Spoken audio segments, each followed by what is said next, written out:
Am I that blankness? Straight answer here, follow carefully. What noticed that blankness? What noticed that blankness? That's what we are calling consciousness. Now the immediate tendency will be to try to experience that consciousness. The first verse of Drigdrishya Viveka says, Drigevana tu drishyate. You can never ever experience that. And that's not bad news, it's good news. Because you are that. Whatever you experience is something that you are not. So, that's an object of your experience. That blankness, that darkness, the final darkness, which you conceive of when you are doing Drigdrishya Viveka, which you actually experience in deep sleep. You are the witness of that darkness. Because something experienced that darkness.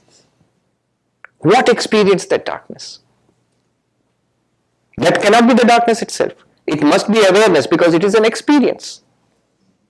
That awareness is not limited by the darkness, it's not limited by thoughts, it's not limited by the body, it's not limited by the world. Now let me go to the first part. Is it something located behind the eye? No. It might seem like that because, why do you ask that question? Because I am not that, the world outside, I am not this body, which means the eyes, I am not the mind behind the eyes, then I must be something behind the wall or something there. That which notices all of this, follow this carefully, world, body, eyes, mind, all of that appears in consciousness. Consciousness is not a thing here. It's not like a light has been switched on here which now sees the back of the eyes and through the eyes the world. Not like that. In fact, if you think carefully, all of this appears in consciousness. We are conditioned to think of ourselves as bodies having consciousness. Is the body? No, Swami, not the body, the brain. Brain is part of the body. The brain is generating consciousness. That's what we are firmly convinced about. So the brain is, I am the brain and I have consciousness sometimes. Vedanta says just the opposite. You are the consciousness in which the body, mind system, including the brain, it all appears and functions. The brain is closely connected to the mind. In the mind, consciousness is reflected. In the mind, consciousness reflected, not a theory, just see it now. Thoughts, ideas, feelings, perceptions, they are all shining in your awareness. Right now. Is it not? Are you not aware of your thoughts? Is there not aware? Where do you feel awareness most closely, most intimately? Is it in the finger?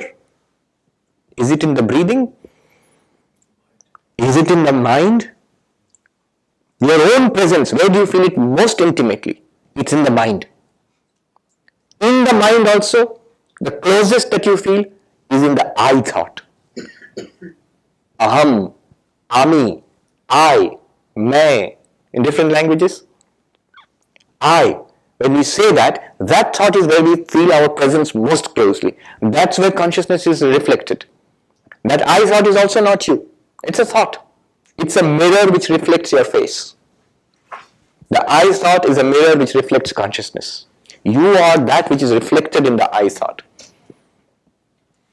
I'll come to you. So, it's not a light at the back of your eyes. It's a light in which the back of your eyes, your body and whole universe shines. The universe, including body, mind and brain, are in your consciousness.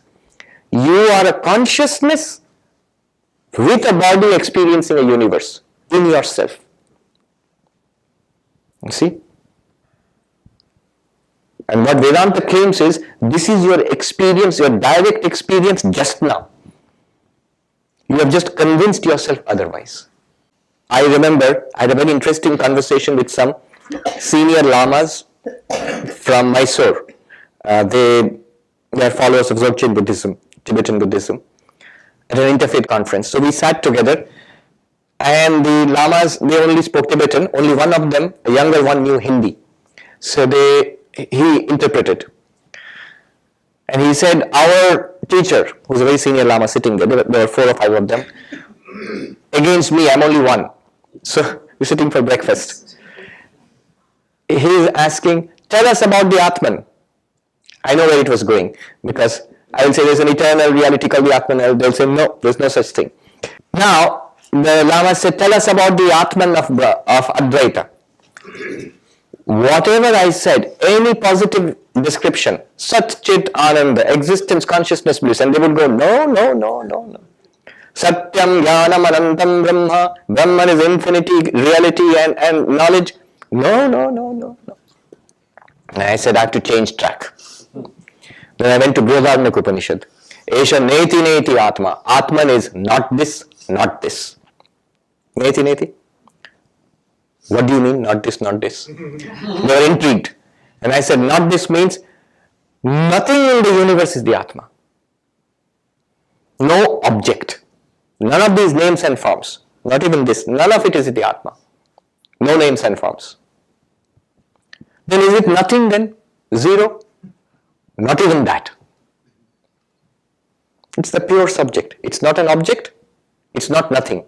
I always say, it's not a thing. It's not nothing. It's no thing. Immediately, they went into a huddle. You know, like football teams, they go into a huddle. And they spoke in rapid fire Tibetan.